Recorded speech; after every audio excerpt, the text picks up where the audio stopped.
बाहुबली मुख्तार अंसारी के बेटे अब्बास अंसारी को हेट स्पीच मामले में कोर्ट ने 2 साल की सजा सुना दी है। अब्बास को शनिवार की सुबह ही कोर्ट ने इस मामले में दोषी करार दिया। अब्बास अंसारी को 2 साल की सजा हुई है। ऐसे में मऊ की सीट अब खाली है और यहाँ उपचुनाव होना तय है। लेकिन अब्बास अंसारी की विधायकी जाने के साथ ही इस सीट पर एक नया द्वंद्व छिड़ गया है, द्वंद्व दावेदारी का। यहाँ सबसे बड़ी बात यह है कि अब्बास अंसारी की विधायकी जाते ही 2 सहयोगी दलों में तलवारें खींचने की सुगबुगाहट शुरू हो गई है। यहाँ हम बात कर रहे हैं एनडीए की बीजेपी और यूपी में गठबंधन में उसका साथ देने वाली ओम प्रकाश राजभर की पार्टी सुबह सपा के बीच। दरअसल अब्बास अंसारी की विधायकी जाते ही उपचुनाव को लेकर भले ही अभी दूर दूर तक कोई बात न हो, लेकिन इस सीट को लेकर दावेदारियां अभी से शुरू हो गई हैं। इस सीट के इतिहास पर अगर नजर डालें तो ये किसी पार्टी की सीट कभी मानो रही ही नहीं। यहाँ पर अंसारी परिवार का ही वर्चस्व रहा है। सीधे शब्दों में कहें तो पिछले 27 साल से जिस पार्टी से अंसारी परिवार यहाँ पर चुनाव लड़ा, जनता ने झोली भर भर कर उन्हें वोट दिए। लेकिन अब मामला पलट गया है। 2022 में जब विधानसभा चुनाव से पहले समाजवादी पार्टी और सुबह सपा का गठबंधन हुआ तो सपा अपनी छवि को बेदाग रखना चाहती थी। अब चूंकि अंसारी परिवार का बैकग्राउंड हमेशा ही चर्चाओं में रहा है, तो ये सीट सपा ने सुबह सपा यानी ओम प्रकाश राजभर को दे दी और मुख्तार अंसारी ने चुनाव लड़वाया मऊ सीट से अपने बेटे अब्बास अंसारी को। हर बार की तरह मऊ की जनता ने पार्टी नहीं कैंडिडेट देखा, कैंडिडेट अंसारी परिवार का, और अब्बास अंसारी को यहाँ से विधायक बना दिया।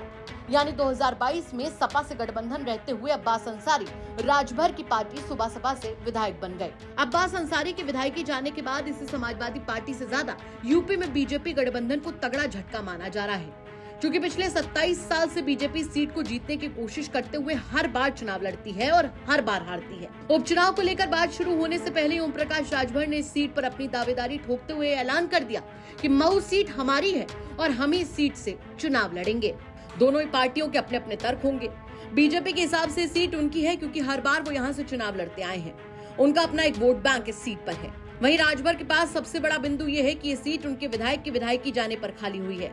ऐसे में सीट पर उनको ही दोबारा मौका मिलना चाहिए। राजभर ने इस बात को उठाना अभी से शुरू भी कर दिया है। देखिए, वो हमारी पार्टी की सीट है, हमारे सिंबल पे चुनाव लड़ा था और वो सीट हमारी है। पार्टी भारतीय समाज पार्टी चुनाव लड़ेगी। वहीं सपा के भी वजूद को अब इस सीट पर दरकिनार नहीं किया जा सकता।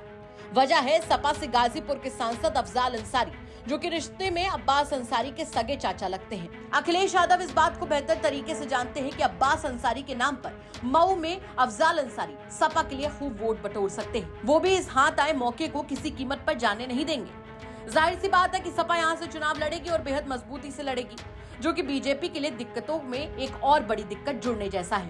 रही बसपा की बात, तो वो भी इस सीट पर अपना कैंडिडेट उतारने से पीछे नहीं हटेगी। आकाश आनंद के नेतृत्व में मायावती मऊ की सीट से अपनी यूपी की राजनीति में वापसी के सपने जरूर बुनेंगी।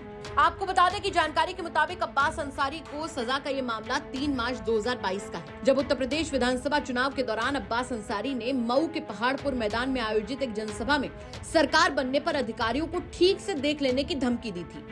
इस भड़काऊ भाषण को लेकर विरोध भी हुआ और मऊ कोतवाली के तत्कालीन सब इंस्पेक्टर गंगाराम बिंद ने उनके खिलाफ एफआईआर दर्ज कराई थी, जिसको लेकर बड़ा फैसला आया है, जिस पर न सिर्फ उनकी विधायकी चली गई बल्कि उन पर जुर्माना भी लगाया गया। फिलहाल अब्बास अंसारी की विधायकी जाना और मऊ में उपचुनाव के सहयोग बनना बीजेपी के लिए बड़ी मुसीबत बनकर आया है, खासकर जब उसके सहयोगी दलों जैसे अनुप्रिया पटेल की अपना दल, राजभर की सुबह सपा, संजय निषाद की निषाद पार्टी ज्यादा सीटों की मांग करते आए हैं। इन दलों के तेवर कड़े होने से बीजेपी को गठबंधन की एकता बनाए रखने में कड़ी मशक्कत करनी पड़ सकती है। ऐसे में सपा के पास भी बेहतरीन मौका है उपचुनाव में मजबूत उम्मीदवार उतारकर पूर्वांचल में अपनी पकड़ मजबूत करने का। वैसे बीजेपी और राजभर के बीच इस सीट को लेकर होने वाला द्वंद्व जरूर राजनीतिक तौर पर एक बड़ा मुद्दा बनने वाला है। ब्यूरो रिपोर्ट, यूपी तक।